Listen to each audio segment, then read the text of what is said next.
Since our kickoff in April, we made our way around the globe, partnering with different tech ecosystems leaders to showcase what they are working on. If you want to know more about the tour and sign up for updates, head over to tour.sesamers.com. We only have one stop left after this. And today we are excited to partner with Harekete Geçir to showcase the Turkish tech ecosystem. That's all for me. I'll come back after this session today. For the conclusion, I'm passing it off to Deniz Tunçalp from the Istanbul Technical University. Deniz, how are you doing?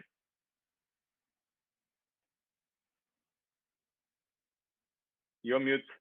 Deniz, you're on mute. Now I'm back. So good morning, good afternoon. Good afternoon from Istanbul. Ben, you're in Paris, right? Yeah, I'm in Paris and it's raining right now. What about you? Good weather over there? Well, it's not. It was raining yesterday, but it was pretty good today. Good. So how shall we start? Erdal, would you like to take the lead for a few sentences on behalf of Harekete Geçir? Hi all, good afternoon from Helsinki too. This is Erdal. I'm joining from Helsinki. I felt like I'm in Eurovision. I'm calling from Helsinki. Yeah, thanks for joining us. This is one of the events that we partnered as Harekete Geçir with Sesame Tour. Ben and Sesame Gang has been doing some amazing events with some really great tech nodes in Europe, doing a lot of great events. So we said, like, Istanbul is missing. Let's get Istanbul into the game, and because this is the new silicon, its own silicon of Europe, Istanbul is gonna be. So today we're gonna have Mr. Deniz Tunçalp, Dilek Dayınlarlı, and Aslı Kurul Türkmen. In a few minutes, Mr.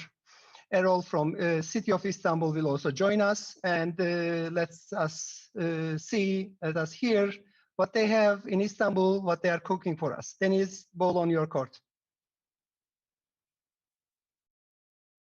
We have an exceptional panel today.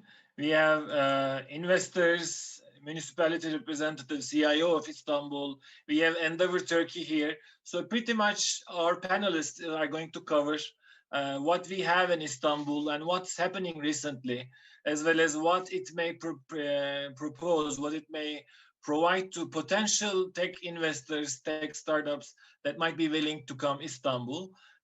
We will make a pretty objective description of the problems as well as prospects, what we have here as Istanbul.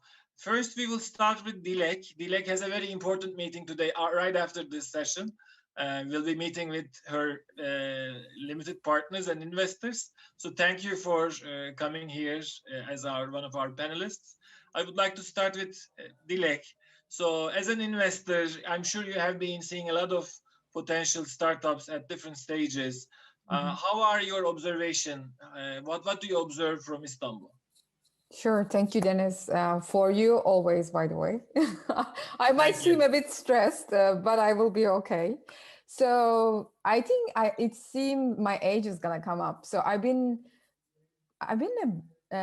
working as a venture capitalist since 2011, 12. We can say it's probably the earliest days of Turkish ecosystem. I'll give you like a brief history and why I'm doing what I'm doing, investing here. And I'm also a founder of ScaleX Ventures. I'm a venturepreneur myself. I founded ScaleX Ventures with my partner Berkay. It's just an over a year old fund, but we have been investing as an angel investor before that, and my partner was a successful entrepreneur. So I will try to bring you the both entrepreneur side and the venture capitalist side. So as I said, go back 10 years or 11 years when those like Yemek Sepeti success stories were coming up. Trendyol was just getting built. Trendyol is the biggest e-commerce site in Turkey, which is acquired by Alibaba. And everybody was talking about digital Bosphorus. Turkey was like the shining star in Europe, really young talent, big country. But it didn't go that way. But we know if you look at the ecosystems all over the world, it happens. You always get a boom at the beginning and then you get a bust. And you always need to watch out when do you pick up again. So I think it's picking up for Turkey now and last year. The funds raised for Turkey since 2012 to 2017 for no 19 for 7 years was just an over at 500 million, and just last year and the year before it was more than 600 million. So we didn't have that much venture capital investment for a while. But what we started to see, even though we didn't have that much investment into the ecosystem, you would look at the top charts of Europe and you would see at least 1, 2, or 3 companies at the top 10 M&A exits from Istanbul for the last 2 years or 3 years. So it's been cooking. And I think Istanbul becoming kind of hub for e-commerce, gaming, and my wish for software and hard tech. And I think we have an edge there. The young talent, engineering talent, and also going global gives them so many motivation. On the other side, why I'm doing what I'm doing, why I founded ScaleX. When I used to work in another venture capital firm, I was lucky and invested in an amazing entrepreneur. Actually, Asli is here too, Barbaros and Tahsin. They founded EasyCo, which was a payment processing company. They were like the top talent, amazing CEO and founder team. The sector or the market was really hot too, actually, like both founder and the really hot market. But we had a hard time to raise their following round for a while. I was helping them to fundraise in Europe, in Southeast Asia. What I realized, everybody was looking for more global companies. And I was also traveling to other ecosystems like Brazil, Singapore, US, at least every quarter. I was spending a lot of time there. What I realized, we had so much potential, but we had one big problem. Turkey was only focused on Turkey. I always say this way, we had a mid-sized market problem. We had really decent sized customers like Turkcell's, holding companies, banks. But when the company or startup started to serve to local market, they wouldn't go really focused on the product, but they would go more horizontal to provide them services to make more money. So that was the huge problem at the ecosystem. I think now, because of Turkish lira and euro dollar exchange, now they feel they had to go global. It's a sad thing, for sure. The only effect on people or entrepreneurs now, they think global from the day one. You happen to see the similar trend for the other ecosystems too. If it's the market, local market is small, they think global from day one. And if the market is like mid-size, like ours, usually they tend to go a different way. So I think it's changing. It's a good thing. We think global from day one. And also you see an ecosystem spillover effect. So you need to graduate your successful entrepreneurs, get them back to your ecosystem, and they become like a vicious flywheel for your ecosystem. So I think we are just graduating our first batch or second batch of our entrepreneurs. And in our fund, almost half of our fund is coming from successful entrepreneurs. They are bringing you so many deals because they know entrepreneurs. They are in the ecosystem, and they are not just bringing the money, but they are also helping you out to grow those companies. I think it's in a really critical position now, because we are at the flying wheel, turning the fly, and hopefully it won't stop and keep flying.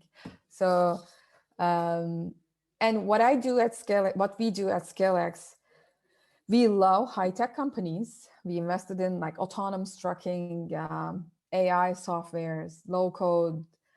We love strong IP because we only invest in companies who want to go global. And you can say, because you have been seeing so many ecosystems, we are creating the operational and value-add platform for entrepreneurs to go global from day one. You can say Silicon Valley style. I mean, whatever the best practice they are doing, we want to apply it for our local ecosystem at the end of the day. So How am I doing, Deniz? Yeah, it's very good. So that's a good sign, right? The first batch of, or the second or the third batch of It's an amazing time. successful entrepreneurs becoming angel investors or LPs to existing VCs. Then we might talk about a real ecosystem that Yes. turns. There's a healthy circulation of money and expertise and the people. So that's what we were looking for many years, but it has just started. Actually, the first generation who has established the first ISPs, first infrastructure companies have already returned and established pretty amazing infrastructure. Some of them are in Aslı's board, Endeavor Turkey, but as well as now the second, third startup co-founders are coming back with their money. So that's a good sign. Do your mandate include only investing in Istanbul or Turkey, or would you invest in a startup somewhere in Europe or coming to Istanbul to grow their business? Okay, yeah, it's a good question. Thank you. So we are a pan-European fund. I love emerging Europe, which means Eastern Europe, but I can invest all over. It's funny, in our portfolio, we have US, almost half of it US, but they have engineering teams in Europe. And we have companies in Finland, operations in Germany, but mostly Turkey, Turkish diaspora too in the portfolio currently. Then how do you define an A-class co-founder? You know, in States, people kind of grade co-founders as these are A people, B people. I don't like that trend very much, but what is your dream co-founder? Co-founding team, you mean? It's so hard. I think it depends on the market and the timing, but at minimum, one to create the product, genius one genius one to sell the product. And so resilient. And I always look for the grit that they have, because this is going to be a long, long journey. It's going to be really hard. It's reality, like ups and downs, ups and downs. I think that really matters. If you have a resilience, you keep going. I think at minimum, I look at those, but after that, obviously, it depends on the market. If you are doing a B2B enterprise, then I look for more how you are going to crack that market than if you are doing a PLG or gaming company. Yeah, we are used to living in chaotic environments, so that's why Turkish co-founders might be a little bit more resilient, hopefully, Yes. than more more advanced markets. So I think that's good for the first round. If Sure. our second speaker haven't appeared yet, but because he's meeting with the mayor of Istanbul, with the danger of making an interruption, I would like to turn to Aslı. Aslı, Endeavor is doing great job, great stuff. Where are you going? I had to close the door. I wasn't ready to be called on. So it was an early call. No problem. Maybe some of our people who are listening us, the audience may not be aware of Endeavor Network, Endeavor as an establishment. Can you describe us what Endeavor does in general, Sure. and what do you do in Istanbul? Shall I show some slides? Well, if the host lets us share the screen. I already have I think it's prepared, so you can share. Yes, hold on. It's easier said than done. Because both the Catalyst Fund, you're investing in great startups here in Istanbul, as well as you connect to good Turkish startups across the world. So better to hear a few words from you. Absolutely. So at Endeavor, we are a network, really. We're a nonprofit, but our CEO likes to call us a trans profit, because we're blurring the lines a little bit, because we have a fund that invests, and we have actual LPs that invest all over the world. But our main, this is from our LP meeting. So I'm going to skip some of the slides, but what we are is we are a community of by and for high impact entrepreneurs. We believe that the best entrepreneurs can come from anywhere in the world, especially now. This was something that we bet on almost 25 years ago as Endeavor, and in Turkey we've been around since 2006, the end of 2006. So the bet is paying off, as our portfolio and our catalyst portfolio show us. But our mission is to inspire the world's fastest growing entrepreneurs to dream bigger, scale up, and pay it forward. These are the words that you will see at Endeavor time and time again. And some of the top Endeavor entrepreneurs, when you ask them what has been Endeavor's impact on you, it's always that they've encouraged me to dream bigger and to scale up. What we and how we do this is,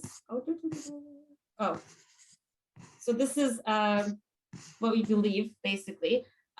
Everywhere that we enter, so we're in almost 40 countries, and we are usually among the first comers of the ecosystem. So we like to go into nascent ecosystems. So we have to start with the entrepreneur, because when we enter, there's no ecosystem, there's no funds. The word has not become a buzzword yet. So you were there, you were in Istanbul, and Endeavor was in Istanbul even before the emergence of the ecosystem. Yes, we started at the end of 2006. So a couple of funds were just starting. Some people were experimenting with angel investing, but we were among the first. So it was us and some of the iconic entrepreneurs of today hanging out together, trying to theorize what would happen. And our ethos is basically that we are a community led by entrepreneurs. We're built on the principle of trust, because we find that what entrepreneurs really need is that trusted network. It's usually what's lacking in emerging markets anyway. And so, we find that. How do you assess Istanbul in this perspective? Is Endeavor happy being here? Oh, absolutely. How it's going to... So numerically speaking, we're very happy. We've had some of our biggest exits out of Istanbul. Peak Games was one of them, Yemek Sepeti, EasyCo, Foriba. But what we have to, and a lot of people will say today, I think, and our numbers are getting better and better every day, and we're breaking our own records, which is great, but so is every other ecosystem, right? So I think we always have to keep everything in perspective. Yes, Istanbul is doing great, but entrepreneurship as a whole is doing great. So it's almost like when you're at Endeavor, it's like we're sitting on top of a world map, and every time there's good news, there's blinking. And every day now there's a new record coming out of Mexico, Brazil, Uruguay, Cairo, Indonesia, the Philippines, you know? So this is our chairman, and Edgar Brafman Jr. said at our gala in November, he said 21st century started in 2020. So the first 20 years of the 21st century were sort of like the continuation of the 20th century. But as of last year, we're starting the next decade. And now with the COVID, it's already here. Exactly. So 2020, he said, is what's going to define. So this is the start of this new era, and we're seeing that everywhere. I mean, I think what at 2020 March, when the pandemic started, the message we heard from not just the Turkish, but the leading Silicon Valley VCs, our board members, our global board members, was, brace for impact. This is going to be super tough. You won't be able to raise money if you don't have 18 months of runway in your bank account. You're basically, in a really bad place. But in reality, it didn't turn out to be like that at all. The record numbers of deals happening, the valuations, of course, as I'm sure everybody's following Silicon Valley, America as a whole, the valuations are skyrocketing. So we've sort of crossed that chasm and are now operating in a new paradigm.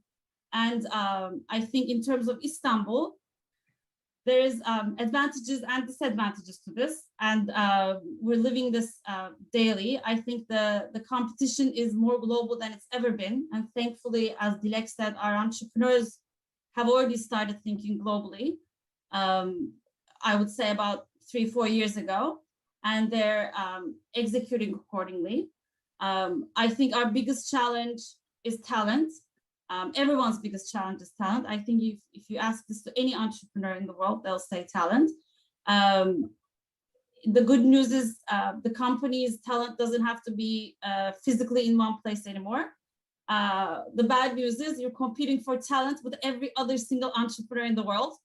So I think some of the Turkish entrepreneurs are faced with an interesting dilemma. But it's so clear that we're at the cusp of something amazing, both in Istanbul and both in all emerging markets. And and here's one slide that I actually want to show. I won't go into a lot of detail about our fund, but because our fund is a rules-based fund, so we invest in Endeavor entrepreneurs that raise more than $5 million. So it's not possible to be an Endeavor company if you're not an a Catalyst portfolio company if you're not an Endeavor entrepreneur. But this is our portfolio. So as you can see, the Latin America story is actually very interesting in the past couple of years. But Turkey is a very healthy portion of the fund as well. And it's our whole bet is that geographic diversification was coming, and it's already here. And this is Edgar's quote. But as you can see, I think we all like to talk about unicorns since they're now an accepted word, even though I think we're now in the decacorn era.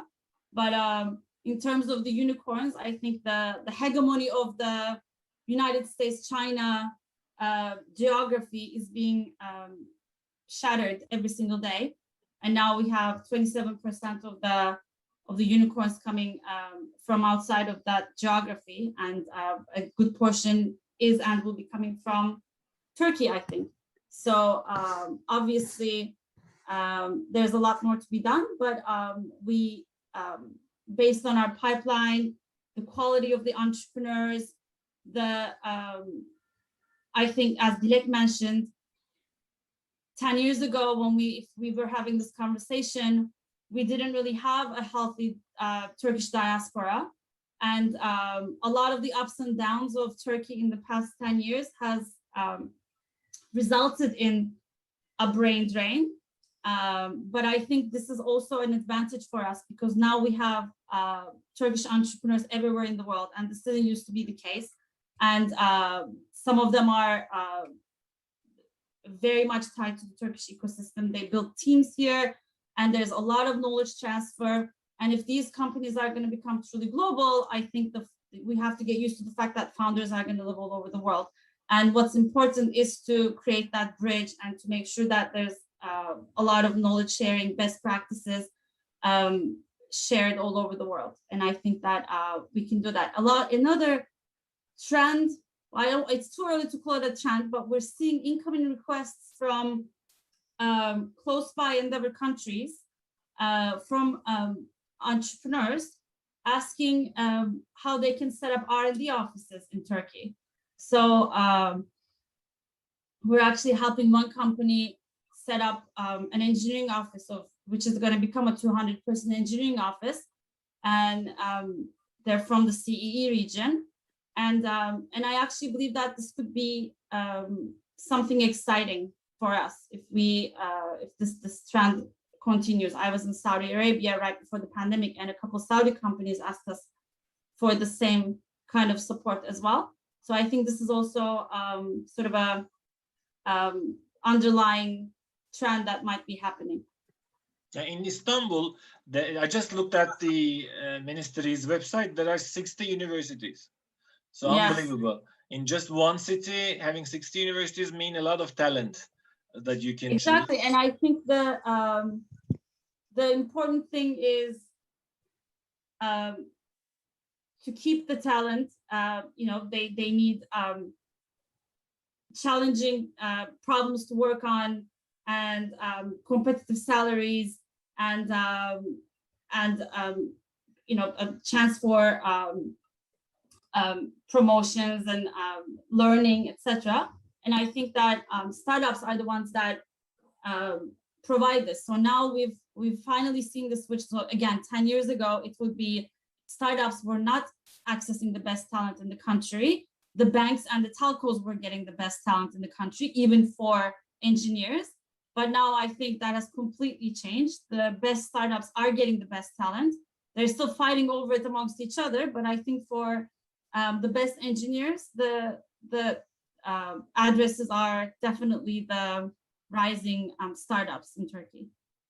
I think after the COVID, the talented people have also the luxury to enjoy themselves at the seaside, in the beautiful beaches and the villages of Turkey, around different parts of Turkey, and then still can join working for a global startup, maybe of Turkish origin or not. I know a lot of people who live in different parts of the world and still working for major companies as a remote worker, as a remote coder, remote business manager, etc.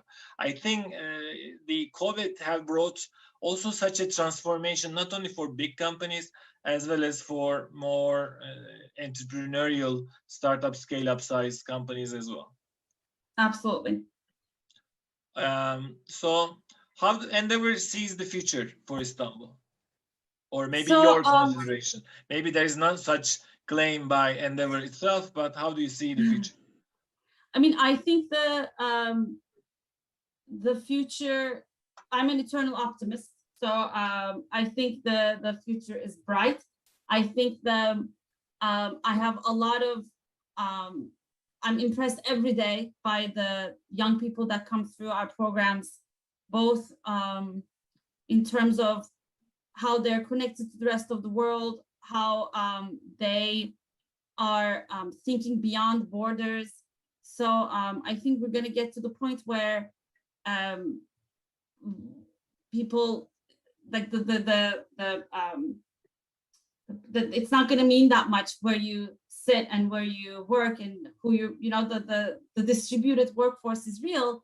And I think that a lot of the people that have left Istanbul but have ties to the Istanbul ecosystem in terms of where their R&D offices and a lot of people still working in Turkey, I think they're going to add a massive amount of capital and also knowledge to companies here. And as companies start to become global, which means they will earn in dollars. So there's a big discrepancy here, right? Because of our currency, the salaries are, they tend to be quite low. So it's very attractive for young talent to either work remotely or move abroad to be able to make enough money to become a world citizen. But I think as companies are becoming global, this is also going to be an issue of the past, because they will be able to pay them the competitive salaries, and the people will the discrepancy won't be that hard,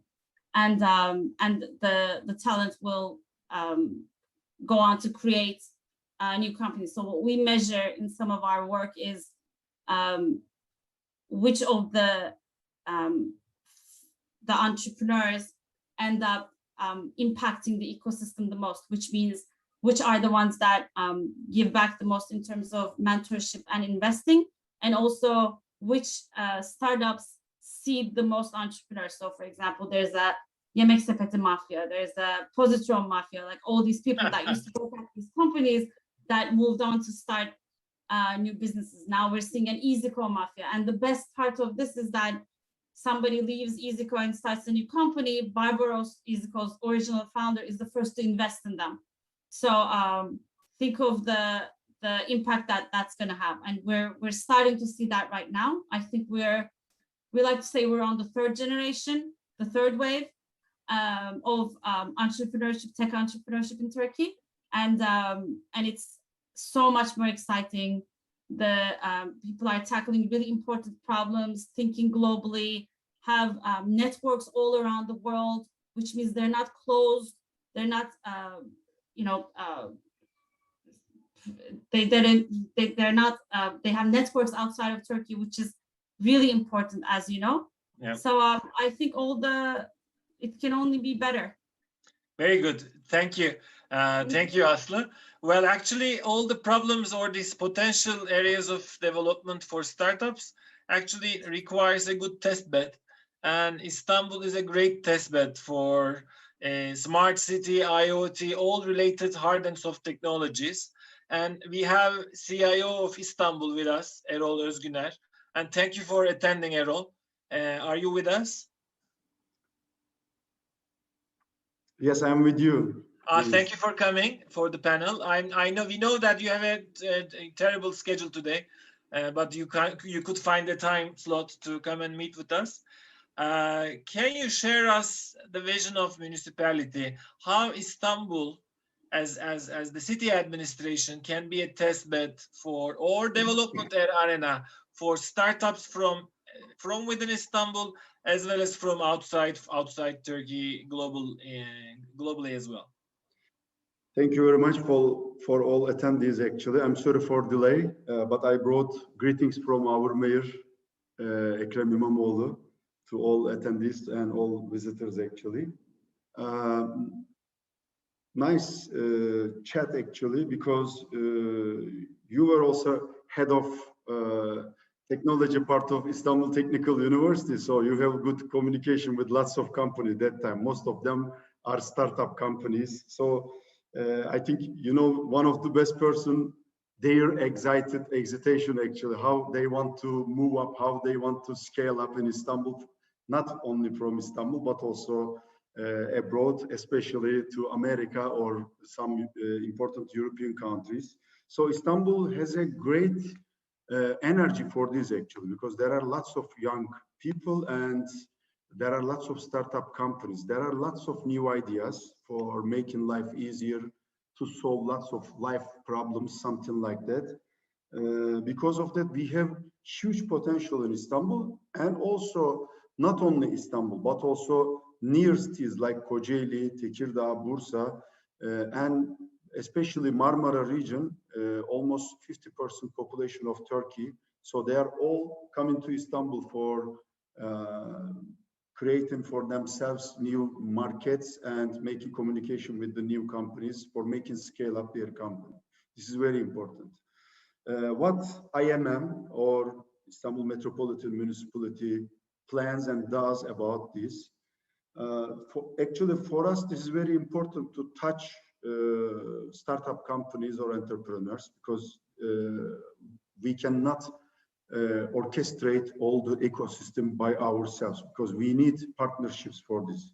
Entrepreneurs is one side, startup companies is another side. Public sectors and private sectors also another sides too. This is a not only one man's game. This is a whole parties collaboration is very important actually. We have some places for supporting, especially this ecosystem. One is it's located in Taksim Şişhane metro station, which is called as Zemin Istanbul, and we are giving to startup companies for some office equipment, some offices, some meetup places, some meeting places, something like that. We are supporting them, and we have we are planning to make some hackathons or datathons or some thons actually, because everybody gives some new names to them. Especially last semester, we made a 2 weeks organization with Generation Z, who is younger than 18 years old actually, with secondary school and high school students. It was very impressive period for us that time. You cannot believe that 102 guys, all of them wants to be entrepreneur and they want to find their own startup companies. 2 weeks at their semester vacation, 102 students, at least 10 hours was online in our program. This is really very impressive, because as Aslı mentioned, that there is huge energy really for this. So we are trying to touch them first of all, and we are trying to support them with our abilities in our municipality. And actually, next week we will have another program like Finland version / but we are called as İBB ile Harekete Geç. let's act on with IMM, something like that. So we are trying to make the startup companies meeting with the potential buyers actually for their products and services.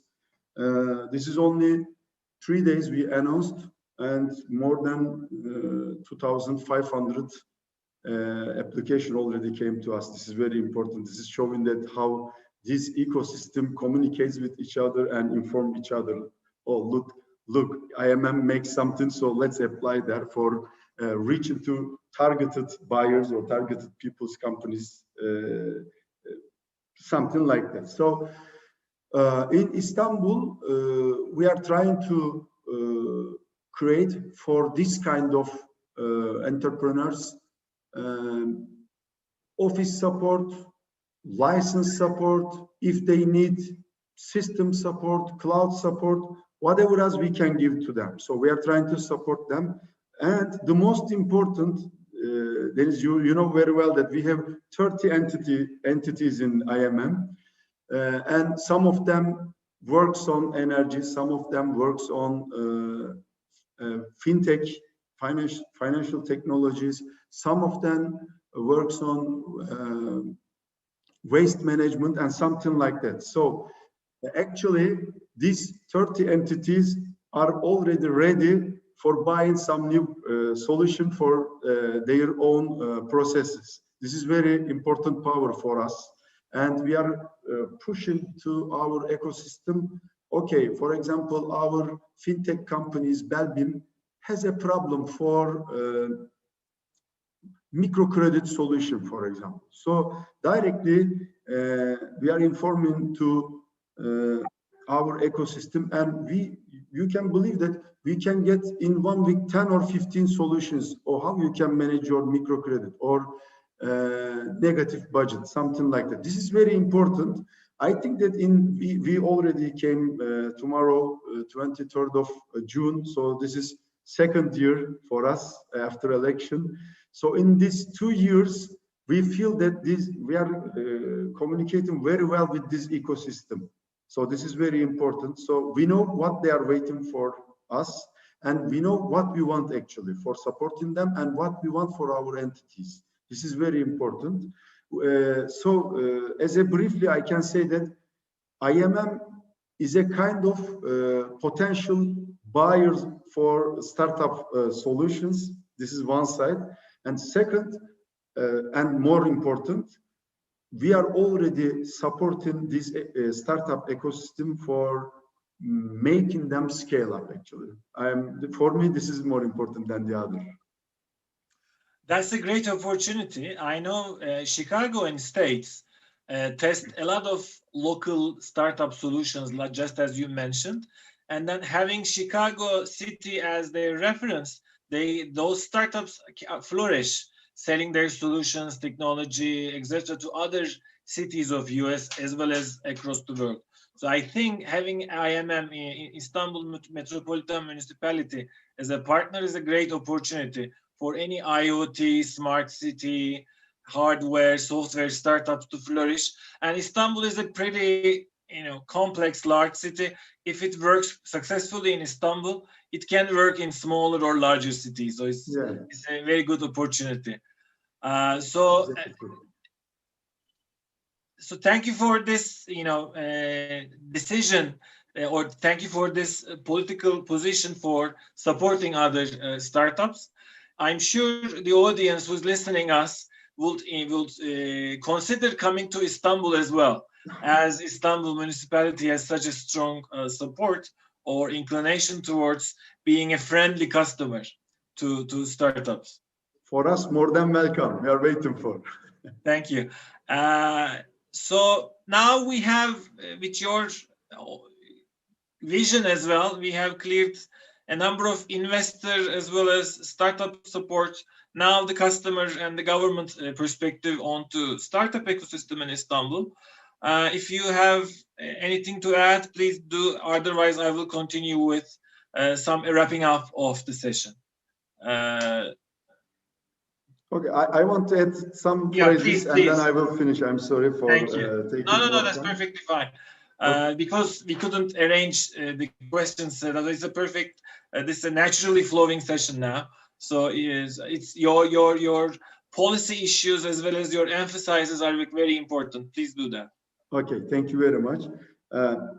I try to explain our vision for startup ecosystem, but also, of course, Istanbul is a city, 16 million people lives. This is very crowded city, one of the 20 crowded cities in the world. So our citizens expect so much things from municipality.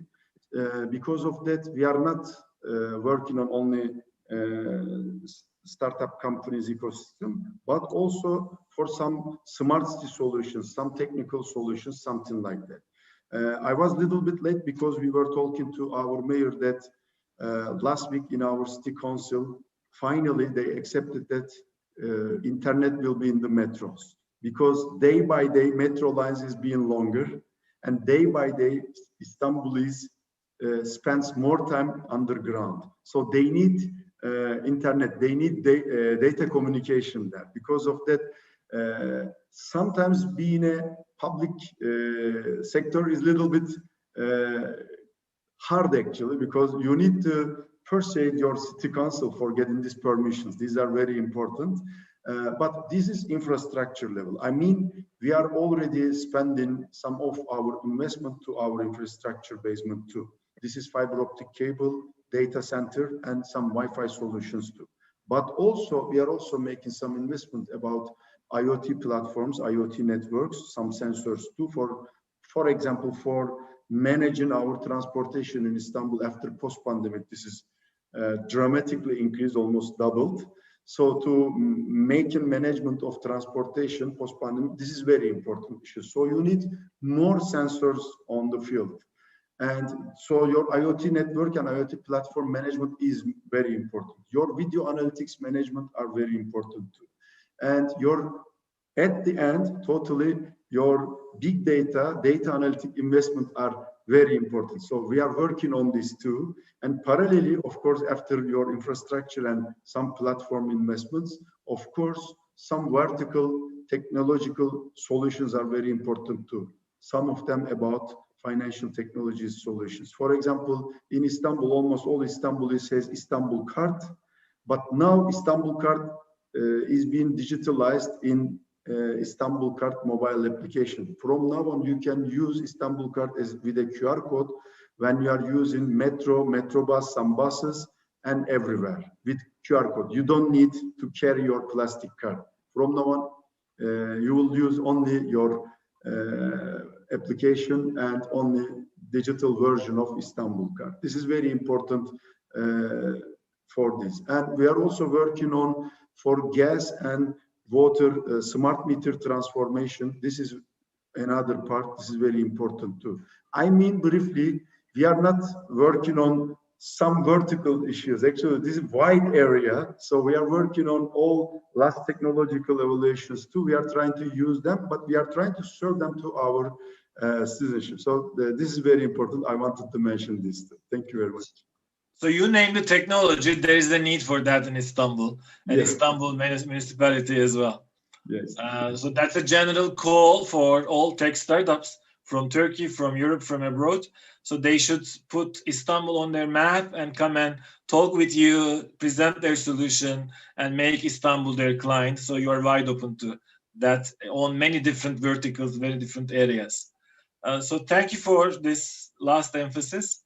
And I think it's a great opportunity to have this vision so that the customer development is kind of critical.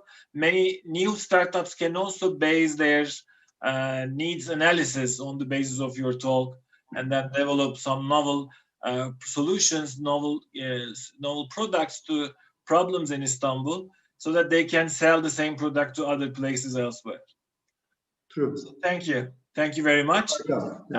So after these great speakers and an esteemed panel, I would like to make a brief wrapping up of what's happening in Istanbul ecosystem. So now you heard about, our audience have heard about an investor, Endeavor Turkey, as well as CIO of Istanbul municipality. Let's talk about what's happening with a more inside view after these perspectives. I hope my screen has appeared on your site. So what's happening here? What is Istanbul ecosystem and what's happening? So first, as Erol have mentioned, Istanbul has a great city. 16 million people, median age 30. It's like 20% of all population of Turkey. So it's a good sample of Turkey. Wherever you go to Turkey, wherever you go in Turkey, those people might have relatives in Istanbul. It's also among the most populous, it is the most populous city in Europe, as well as the world's 15th largest city. So it's, and if you base your businesses in Istanbul, in 4 hours flight, you have 1.5 billion of people. So you mean a lot of markets in Middle East, Europe, as well as Asia is around you. But while it was very big, living costs are very low, especially for if you're earning foreign currency. 156th city according to 2020 metrics. So it's a very good country for gaming, fintech, and e-commerce. They already flourished a lot. With the schools and everything, with the young population, there's a great qualified R&D staff and academics. There are, manageable tax levels, corporate tax 20%, income tax, depending on who you are, your type of entity, 15 and 35. But there are a lot of tax waivers, supports and intensive if you're doing startup work, if you're doing R&D. And there are technology development zones since 2001, and that make different parts of Istanbul open to almost tax-free technology development and prepare new products. And this is from the report of Startup Bling just announced last week. Within Europe, Istanbul is in top 20 in terms of its startup ecosystem. It just entered it from the 19th place with 11th place advancement in the last year. So it's a great progress. And if you look at Turkey, Turkey is in the 44th level. Turkey and Istanbul is quite equal in terms of startup ecosystem, because besides Ankara and Izmir, Istanbul has the majority of the startup infrastructure. But besides Istanbul, Ankara, and Izmir, we have in total 9 cities of Turkey are within the top 1,000 cities of the world in terms of startup ecosystems. Now, increasingly, these cities are feeding their talent, their products, their startups to world markets as well as Istanbul. So it creates a vivid environment for startups from Turkey in general, but also from the natural hinterland of Istanbul, where Balkans, Black Sea region, Caucasia can have their startups put on stage in Istanbul too. So as I mentioned, there are 10 existing R&D zones, mostly in relation with established by a number of universities in Istanbul, and there are new ones are coming. In Turkey, there are 87 technoparks, and collectively they exported $5 billion of tech exports.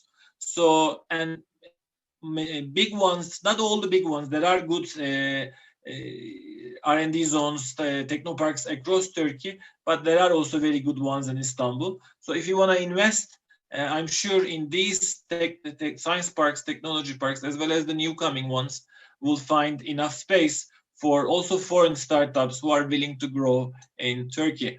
And as I told in the beginning, in Turkey, in Istanbul, in just Istanbul, we have 60 universities, according to Higher Education Council.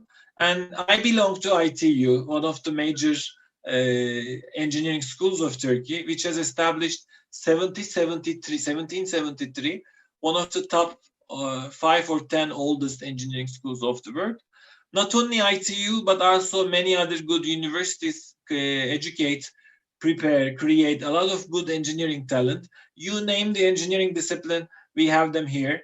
And for instance, in ITU, we have all our departments accredited by the United States. The American Accreditation Boards for Engineering and Technology have engineering accreditations. And my school, ITU, is at the top with number of accreditations because all departments are US accredited. I think Georgia Tech should be second or the third in terms of number of departments accredited. So it's a huge school only for ITU. And if you add other universities on top, Istanbul creates a good talent pool for your engineering needs. In ITU, we also have an incubator, all-in-one startup incubator, ITU Çekirdek. It's also among top 5 in university startup incubators, according to UBI Global, who ranks university incubators. So there's a tough competition between different countries, as you see on the slide. So you may start your startup from very early and come to an incubator in Istanbul, or you may already pass that market fit stage and come to Istanbul to grow, to scale across the region. So it's based on this perspective. And as Aslı has told, for some interim period, the capitalization is not at the required level. So we deserve more capital flow. So investments are up recently, but if you look at other years previously, generally we are undercapitalized. So if you're an investor, Istanbul has a lot of good investment opportunities as well. So you can join a fund as an LP, you can establish your own direct investment vehicle, or you can look at plenty of different startups, because Istanbul has hundreds of them, looking for potential investment. And as Aslı suggested, they are started looking at the world markets from day one. So now in the last quarter this year, the first quarter this year, it has skyrocketed with a new unicorn coming out from Istanbul ecosystem, going to Berlin and London to extend their business with the external investment capital. So in a term, not this first quarter of this year, Istanbul, ranks, or Turkey in general ranks similarly with Russia, Italy, Slovakia, and Portugal. And so if you compare the leagues, so we try to have more incoming capital and join the larger league of UK, France, Germany, because the diversity of startups in Istanbul can easily match with what these big economies have, because there's an already great variety of startups in Istanbul. And just a few examples, Yemek Sepeti, Markafoni, and Gitti Gidiyor were early exits from this ecosystem. They exited 2015 or 11. More recently, our first unicorn, Peak Games, have appeared with their unfortunate, we registered their unicorn status with their exit, because Zynga have purchased them for nearly $2 billion. And Gram Games is also one of the more recent exit stories. So in total, if you add Rolex, Gram, and Peak, they have a great gaming ecosystem in Turkey. So for game startups, Istanbul might be a dream come true, because there are a lot of players and there are a lot of appearing new coming startups as well. Rolex, for instance, is the fastest exit in the country's history. Only 21 months after their foundation, they sold the company for $180 million. And our beloved Trendyol and Getir, our Trendyol might be considered as the first decacorn, because with the recent investment of Alibaba, now they're valued at 11 billion. And Alibaba now controls Trendyol, but Getir is now having more investment incoming to them. And just from May to June, they reached from $2.6 billion valuation to 7.5. I'm expecting, this is not a forward-looking statement, so not for the investment suggestion, but still, it looks like Getir is going to be a decacorn soon once they open their operation in London and Berlin. And why not New York? And there are also IPOs coming up. N11, another major e-commerce company of Turkey with Korean-Turkish investment, they're right now closing. They're not right now starting their offering at Borsa Istanbul. Pretty soon they will start. And Hepsi Burada is another e-commerce player, a major player, have filed for NASDAQ IPO. So you see there are good talent establishing startups, finding funding from foreign investors, as well as IPOs. and it will register their valuation as well. We are expecting potentially new unicorns, and also for another way of investment, crowdfunding is warming up. Turkish government has established the regulations about crowdfunding for quite some time. The reward and donation based crowdfunding is not regulated. And as expected, very normally equity-based investments are regulated. And now we have two licensed crowdfunders. One of them have started operation, Fon Bulucu, Fon Searcher. And there are two applications pending in the government, which we expect to appear pretty soon. And there are a number of more equity-based crowdfunders are developing their infrastructure, making necessary connections with the regulatory bodies.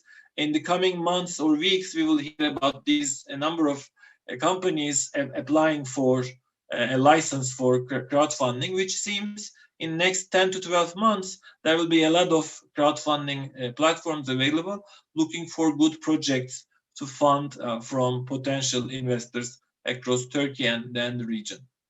So Istanbul can also be your gateway to some.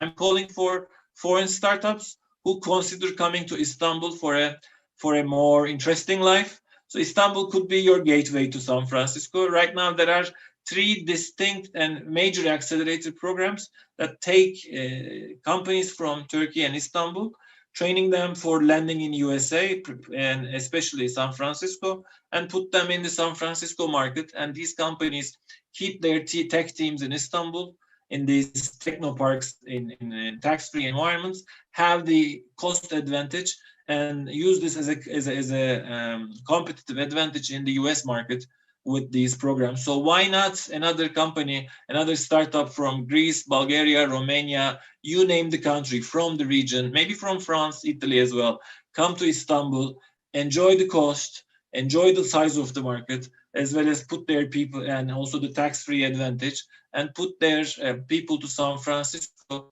to have a dual global presence across the world. And now, not only Turkish companies are going to San Francisco, digital nomads are coming to Istanbul as well. This is a list from nomadlist.com. In this year, in this health problem times, a lot of digital nomads have started checking in Istanbul. So these are the people, many people registered by Nomad List, and a good portion of them have started and switched to Istanbul, which means digital people across other countries are so willing to come and enjoy what is one of the most marvelous cities of Turkey. So there's a startup ecosystem map. You can download it from Startup Watch, and you can find who are the investors, who are the incubators, who are the funders. So this is they update this bi-weekly, so it's freely available. And there's a website for those companies, those startups, investors who are willing to come Istanbul, invest.istanbul. So you can check them as well. And you can always find me on my email. I can always be of help, whoever wants to come to Istanbul or grow their business across the world, including our part of the region. And this is my wrap up from this, and thank you for listening.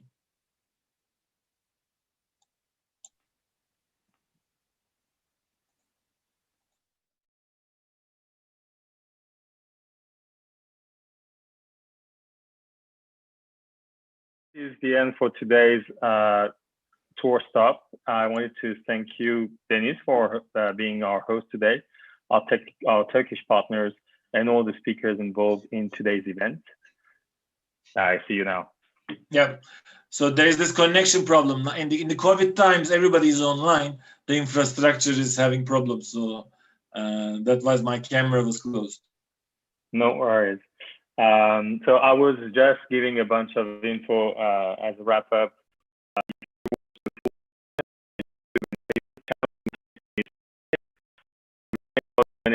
How the local VCs are investing, even outside of Istanbul or Turkey, like in Europe and even the US. Also the work of Endeavor to support diverse entrepreneurs.